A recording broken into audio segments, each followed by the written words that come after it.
नमस्कार, मैं आपके साथ विभा उपाध्याय। नमस्कार, मैं हूं आपके साथ राहुल ओझा। और चलिए अब खबरों को जानते हैं विस्तार से। सबसे पहले बात संभल की, जहां पर जामा मस्जिद का सर्वे करने गई टीम पर पथराव किया गया है। और देखिए ये आगजनी की तस्वीरें, जहां पर बेकाबू भीड़ ने जामा मस्जिद का सर्वे रोकने की कोशिश की। पुलिस ने रोका तो बाइक, कार और दुकानों में आग लगा दी गई। पुलिस को दौड़ाया गया।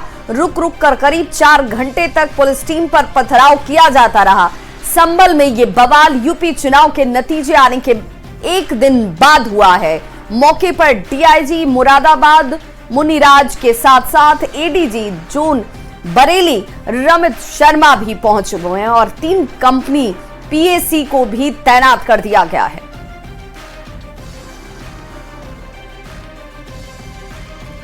समस्तीपुर में बेखौफ अपराधियों का तांडव देखने को मिला है, जहां अपराधियों ने बीती रात पुलिस को खुलेआम चुनौती देते हुए एक ज्वेलरी शॉप में लाखों की लूट की। नगर थाना क्षेत्र के 500 मीटर की दूरी पर इस वारदात को अंजाम दिया गया।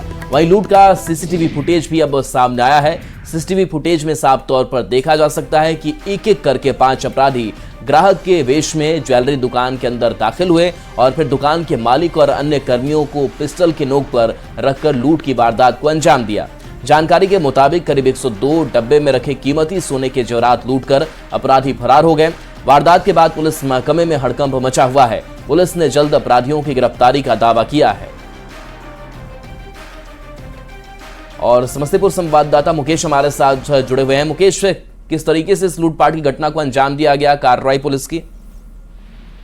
जी, अभी तक पुलिस के द्वारा सीसीटीवी फुटेज जो मिला है उसके आधार पर अपराधी की पहचान करने की कोशिश की जा रही है। कई जगहों पे रात में भी छापेमारी पुलिस के द्वारा की गई, लेकिन किसी की अभी तक गिरफ्तारी नहीं हुई है।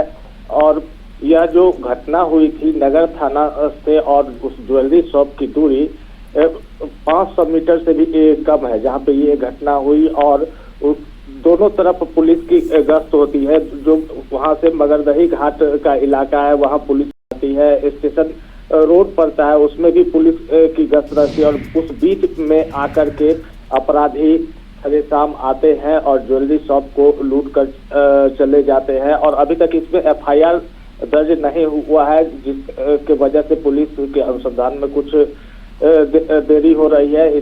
जो कारण उसमें बताए गए हैं, जो ज्वेलरी की जो लूट हुई है वह जिसका मिलान किया जा रहा है। चलिए, बिल्कुल, तो बड़ी लूट की घटना को अंजाम दिया गया। मुकेश, बहुत बहुत शुक्रिया इस अपडेट के लिए आपका। वहीं बड़ी खबर बिहार के सीतामढ़ी से, जहां पर शराब माफिया और पुलिस के बीच मुठभेड़ हुई है। दोनों तरफ से कई राउंड फायरिंग। एक शराब तस्कर और एक पुलिसकर्मी को इस दौरान गोली भी लगी है। 2 शराब माफिया बताए जा रहे हैं गाड़ी पर लोडेड शराब के साथ गिरफ्तार किए गए हैं। नगर थाना के सुंदरपुर कोरोना के पास ये मुठभेड़ हुई। एसडीपीओ सुशील कुमार ने इसे लेकर जानकारी दी है। और सूत्रों के हवाले से बड़ी खबर है, हेमंत सोरेन आज दावा पेश कर सकते हैं। सरकार बनाने का दावा पेश किया जा सकता है।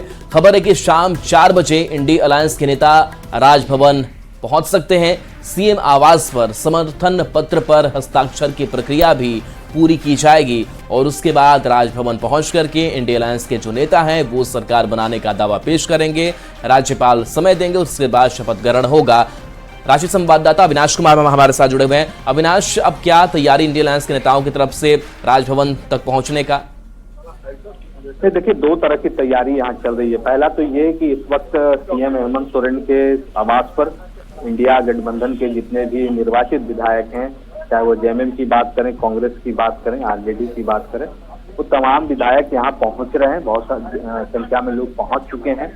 और दूसरी जो तैयारी चल रही है वो राजभवन को लेकर है। जो जानकारी मिली है, राजभवन से 4 बजे का समय लिया गया है और 4 बजे हेमंत सोरेन के नेतृत्व में इंडिया गठबंधन के नेता जाएंगे और अपना जो विधायकों का जो समर्थन पत्र है, जो उनके पास संख्या है, सरकार बनाने का जो पर्याप्त आंकड़ा है, उसके साथ वो दावा पेश करेंगे।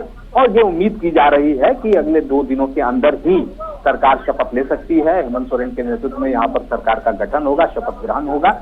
और जिसको लेकर हम ये कह सकते हैं कि जो इस वक्त सीएम आवास में जो रणनीति बनाई जा रही है, अब उसमें ये देखना होगा कि कैबिनेट में किनको किनको जगह मिलती है। कुछ विधायक अभी नहीं पहुंचे हैं, जैसे अगर हम माले के 2 विधायकों की बात करें, मिर्जा और सिंधरी, अरुण चटर्जी और बबलू महतो, दोनों से जो बातचीत हुई वो रास्ते में है, वो पहुंचेंगे। इसी तरह पाकुड़ से भी निशात आलम जो है वो अभी रास्ते में है। तो बहुत सारे विधायक अभी पहुंचने भी हैं। इसलिए मैंने ये कहा कि जो हस्ताक्षर की भी जो प्रक्रिया होती है, आप जब समर्थन पत्र देते हैं राजभवन में राज्यपाल को, उसमें तमाम विधायकों के हस्ताक्षर होते हैं। तो थोड़ा इंतजार यहाँ हो रहा है, मीटिंग भी चल रही है।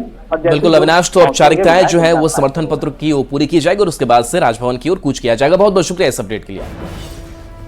और सूत्रों के हवाले से बड़ी खबर, हेमंत सरकार का खाका जो है वो लगभग तैयार कर लिया गया है। हेमंत सोरेन समेत जेएमएम कोटे से 6 मंत्री जो हैं वो बनेंगे।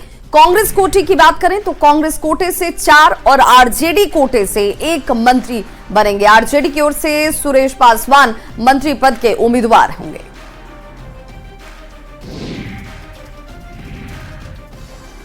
और देखिए इस बीच पटना से बड़ी खबर है, जहां नेता प्रतिपक्ष तेजस्वी यादव ने उपचुनाव पर बड़ा बयान दिया है। तेजस्वी यादव ने कहा कि बीजेपी की ये आखिरी जीत है, इसके बाद ये लोग नहीं जीतेंगे। उन्होंने कहा कि बीजेपी ने नीतीश कुमार को गुमराह किया, लेकिन हम कभी बीजेपी के सामने झुकेंगे नहीं। झारखंड में हारे हैं और ये बाय इलेक्शन का जो चुनाव था, जो बिहार में जो उपचुनाव था, ये इन लोगों का अंतिम ही जीत है। इसके बाद ये लोग जीतने वाले नहीं। वहीं हेमंत बिश्व शर्मा ने सोशल साइट एक्स पर वीडियो पोस्ट कर कहा, झारखंड में हार मेरे लिए व्यक्तिगत रूप से बहुत दुखद है। भले ही हमने असम में सभी 5 उपचुनावों में जीत हासिल की, मैंने झारखंड में हमारे कार्यकर्ताओं के अटूट समर्पण और अथक प्रयासों को देखा है, जिन्होंने इस चुनाव में अपना सब कुछ झोंक दिया। हमारे कार्यकर्ताओं के लिए मेरा विशेष संदेश, उनकी सुरक्षा हमारी प्राथमिकता है और असम से उनका ये मित्र हमेशा उनके साथ खड़ा रहेगा। जब भी कोई काम में हम असफल होता हूं, वही आगे वाला दिन का सफलता का बुनियाद बन जाते हैं। मैं आज भी समझता हूं कि घुसपैठियों का जो समस्या है वो आने वाला दिन में झारखंड को बहुत ज्यादा क्षति पहुंचाने वाला है। झारखंड में खूब सारे समय बिताए, उस मिशन में गए थे, सफल नहीं हुए, लेकिन आप लोगों का प्यार और मोहब्बत हमेशा मेरा याद रहेगा। और असम में आप लोग जब भी आते हो, अब हमेशा आप लोग याद कीजिए कि आपका कोई दोस्त असम में है। गांडी विधानसभा से कल्पना सोरेन ने जबरदस्त जीत हासिल करते हुए बीजेपी की मुनिया देवी को हराया। जीत के बाद कल्पना सोरेन काफी उत्साहित नजर आई। जीत की सूचना मिलते ही तुरंत रांची के लिए रवाना हुई। हालांकि जीत का प्रमाण पत्र कल्पना सोरेन के बदले राज्यसभा सांसद डॉक्टर सरफराज अहमद ने लिया। कल्पना सोरेन ने गांडी समेत राज्य की जनता को धन्यवाद दिया और कहा फिर से आने वाली है अबुआ की सरकार। जनता की हुई है, हमारी मैया की हुई है, हमारे भाई दादा बड़े बुजुर्ग की हुई है और जो विश्वास उन्होंने मेरे पर जताया है, मैं उनका विश्वास ऑल ओवर झारखंड को लेके क्या कहेंगे? बस हमारी अबुआ सरकार वापस आ रही है और ये जनता। पश्चिमी सिंहभूम में जेएमएम और कांग्रेस का दबदबा बरकरार रहा। यहां इस बार भी बीजेपी एक भी सीट नहीं जीत पाई। पश्चिम सिंहभूम का मनोहरपुर सीट, जो कि सांसद जोबा मांझी और उनके पति देवेंद्र मांझी की पारंपरिक सीट रही है, इस बार उनके बेटे जगत मांझी ने इस सीट पर जीत हासिल की। इस भव्य जीत के बाद जगत मांझी ने अपने क्षेत्र के लोगों का आभार जताया। भी मैं बोल चुका हूं कि चुनाव जो होता है वो जनता के लिए होता है और इसमें जनता ही जीतती है। तो आज ये जीत पूरे का पूरे जीत उनको समर्पित है। आपके बेटा है, आपके भाई है, आपका भतीजा है,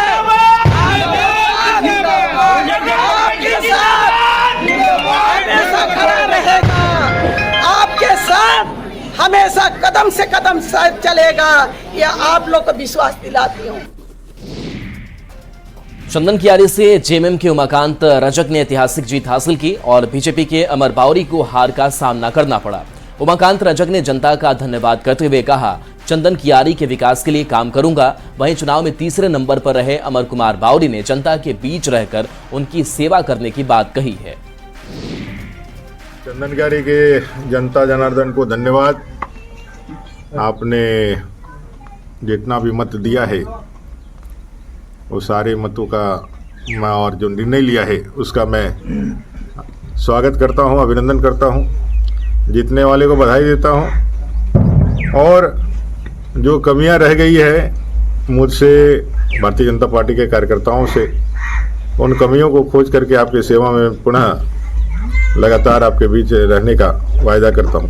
तो पूरे झारखंड प्रदेश से स्वीकार किया है कि झारखंड के जो मुख्यमंत्री, यशस्वी मुख्यमंत्री जी ने आम आदमी, हर परिवार को जो राहत पहुंचाया है और उस राहत से जो लाभान्वित हुए हैं लोग, उन लोगों का आशीर्वाद हेमंत सोरेन जी को लगा है और फिर पुनः हेमंत सोरेन जी को सरकार में काम करने का अवसर। उमाकांत ने जो वादा किया था कि नया चंदन कियारी बनाएंगे, तो 2009 से 14 के बीच में एक नया चंदन कियारी का स्वरूप दिया और जनता ने फिर एक मौका दिया है। उस मौका को सकारात्मक रूप से काम करने का काम करेंगे। कोलेबिरा विधानसभा सीट से लगातार तीसरी बार भारी बहुमत से जीत हासिल करने के बाद नमन विस्कल को गांधी ने मिस्सा पूजा की और तीसरी पारी की शुरुआत करते हुए अमन चैन की दुआ मांगी। वाला तो ऊपर वाला होता है और जब तक किसी काम में ईश्वर की मर्जी ना हो, उसका आशीष ना हो, तो सारा काम व्यर्थ होता है। इसलिए सबसे पहले आज चर्च में जाकर परमेश्वर को धन्यवाद अर्पण। प्रधानमंत्री नरेंद्र मोदी ने आज मन की बात की। बता दें कि आज 116वीं कड़ी में प्रधानमंत्री नरेंद्र मोदी ने अपनी बात रखी और बिहार के गोपालगंज का भी उन्होंने जिक्र किया।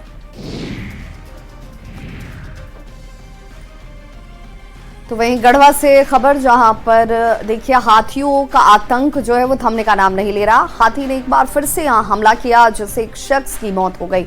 जंगल में पशु चराने के दौरान हाथियों के झुंड ने इस शख्स पर हमला कर दिया था। पूरा मामला रंका थाना क्षेत्र के सिंजो गांव का है। के क्षेत्र में बरदरी एवं सटा हुआ गांव में कुछ दिनों में क्षति का कुछ अपडेट आ रहा है और चिनिया के चपकली एरिया में भी हाथी का सूचना विभाग को प्राप्त है, जो समय समय पर व्हाट्सएप ग्रुप में भी अपडेट किया जाता है और गांव वाले को वन समिति के माध्यम से एवं जागरूकता अभियान या माइकिंग के माध्यम से गांव वाले को भी ये समय समय पर सूचित किया जाता है हाथी के मूवमेंट के आलोक में। लातेहार से खबर है, जहां यहां अपराधियों ने जमकर तांडव मचाया है। जिले में कोयला लदे हाईवा पर फायरिंग की गई, जिसमें गाड़ी के ड्राइवर को गोली लग गई। घटना के बाद पुलिस ने कई गोली के खोखा बरामद किए और पुलिस पूरे मामले की जांच में जुटी है। बिहार विधानसभा के 4 सीटों के लिए उपचुनाव में एनडीए को मिली भारी जीत के बाद मुख्यमंत्री नीतीश कुमार की लोकप्रियता एक बार फिर से साबित हुई। बिहार विधानसभा चुनाव के ठीक 11 महीने पहले नीतीश कुमार के नेतृत्व में एनडीए ने जो जीत हासिल की है, उससे नीतीश कुमार के नेतृत्व पर एक बड़ी मोहर लग गई। एनडीए के नेता अब यहां तक दावा करने लगे हैं कि जब तक नीतीश कुमार हैं तब तक बिहार में न केवल वह मुख्यमंत्री बने रहेंगे, बल्कि एनडीए भी सत्ता में काबिज रहेगी। हालांकि विपक्ष एनडीए के दावे को झुठलाने में लगा है। और माननीय नरेंद्र मोदी जी के द्वारा जो लगातार बिहार को विकास के लिए मदद दिया जा रहा है और भारत सरकार ने अपना खजाना का पिटारा खोल दिया है बिहार के लिए, जनता समझ रही है कि नरेंद्र मोदी जी के सहयोग से और नीतीश कुमार जी के नेतृत्व से ही विकास बिहार में होगा। इन उपचुनाव में 4 सीटों पर अलग अलग परिस्थितियां थी और महागठबंधन की तरफ से संयुक्त रूप से कोई ऐसा प्रयास नहीं दिखा जो होना चाहिए था और उन परिस्थितियों का लाभ कहीं न कहीं बीजेपी और एनडीए उम्मीदवारों को मिल गया। कई जगह जनसुराज को जो वोट मिला है वो वोट हम लोग को नुकसान कर गया है, कुछ जगहों पर ऐसा देखने को मिला है। मैं समझता हूँ इस पूरे परिणाम की व्यापक समीक्षा की आवश्यकता है बिहार के संदर्भ में। जो 19 वर्ष तक सत्ता में रहे, हर व्यक्ति विरोधी भी उम्मीद नीतीश कुमार जी से करता है। जो ही होता है कि नीतीश कुमार जी अब सत्ता में नहीं रहेंगे तो जो वोटवा नहीं दिया है ना, उसका डैना ज्यादा फड़कने लगता है, एकदम बेचैन हो जाता है कि अब क्या होगा बिहार का। अरे नीतीश कुमार जी जब तक हैं तब तक मैं मुख्यमंत्री रहूंगा। जब तक नीतीश जी हैं तब तक एनडीए मजबूती के साथ सरकार चलाती रहेगी। बिहार विधानसभा उपचुनाव में एनडीए की प्रचंड जीत को लेकर कार्यकर्ताओं का उत्साह देखते ही बन रहा है। राजधानी पटना में इस चुनाव के नतीजे के बाद बड़ी संख्या में चौक चौराहों पर पोस्टर्स लगाए गए हैं, जिनमें मुख्यमंत्री नीतीश कुमार के नेतृत्व में एनडीए की भारी जीत की बधाई दी गई है। इस पोस्टर में नीतीश कुमार की बड़ी तस्वीर के अलावा बीजेपी के सभी बड़े नेताओं की तस्वीर लगी हुई है। माना जा रहा है कि 2025 विधानसभा चुनाव को लेकर एनडीए ने मुख्यमंत्री नीतीश कुमार के नेतृत्व में चुनाव लड़ने की जो रणनीति बनाई है, उस पर जनता ने मुहर लगा दी है। बिहार विधानसभा में नेता प्रतिपक्ष तेजस्वी यादव पर जेडीयू एमएलसी नीतीश कुमार ने जमकर निशाना साधा। उन्होंने पूछा कि विधानमंडल के मानसून सत्र के दौरान तेजस्वी यादव आखिर कहां गायब थे और क्या वे उपचुनाव में हार के बाद शर्म से सदन में नजर आएंगे। नीरज कुमार ने सदन में नहीं आने को कर्तव्य घोटाला करार दिया। विधानसभा के पिछले सत्र में पटना में रहते हुए राजनीतिक लज्जा के तहत विधानसभा नहीं गए। आप विपक्ष के नेता हैं, कैबिनेट मंत्री का दर्जा है, राजकोष के खजाने का हिस्सा लेते हैं। अगर विधानसभा के प्रस्तावित सत्र में नहीं जाइएगा तो सैलरी घोटाला के साथ अब आपके नाम कर्तव्य घोटाला भी जुड़ने वाला है। तेजस्वी यादव को लेकर जेडीयू एमएलसी नीरज कुमार की तरफ से दिए गए बयान पर आरजेडी प्रवक्ता मृत्युंजय तिवारी ने पलटवार किया है। उन्होंने झारखंड में जीत का हवाला देते हुए 2025 में बिहार में जीत का दावा किया। देखिए, 2020 के विधानसभा चुनाव में जेडीयू तो 3 नंबर की पार्टी थी। ये जनमत घोटाला करके सत्ता में आई एनडीए।